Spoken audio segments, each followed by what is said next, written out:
Paul, we've talked a little bit this morning about the role that we as businesses can play in education. You chair Teach First, you lead our education leadership team, and you are the ultimate champion of business class. What is it, and why should people in this room care?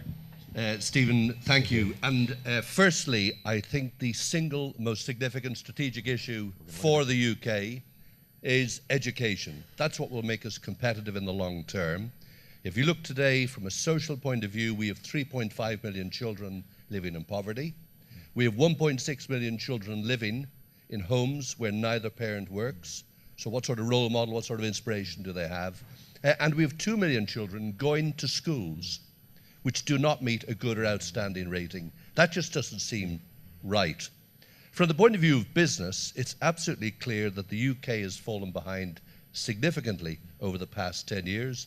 We're now in the 20s in terms of literacy, in the 20s in terms of numeracy, and that's no way to compete. In fact, this is the first generation of adults where our literacy rate is higher than that of the next generation. So we're not doing a great job in terms of our legacy for the next generation.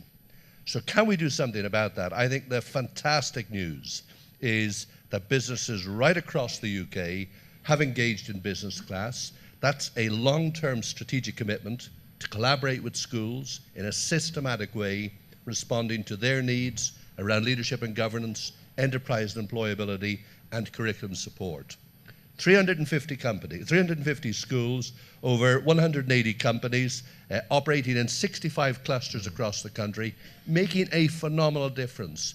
I'm absolutely convinced that with some further effort, any company here that is not involved in practical action in helping education just is not delivering on its legacy and its obligations.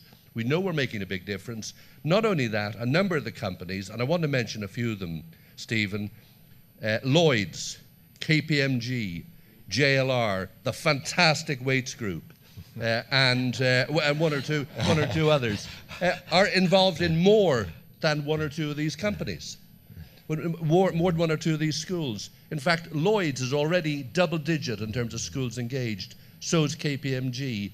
A number of other major companies are putting fantastic funds into it. This is the most important thing for this nation to address. If we don't have the skills and education the nation needs for the future, we can't expect to be in the top 10 in terms of large economies in the world. Brilliant stuff, Paul. Thank you very much. And business in the community has even taken on one of these partnerships, and I met the head teacher the other day. The theme you're hearing, I hope, the business case is real, the ideas are big, the practical actions are what make it all happen and work.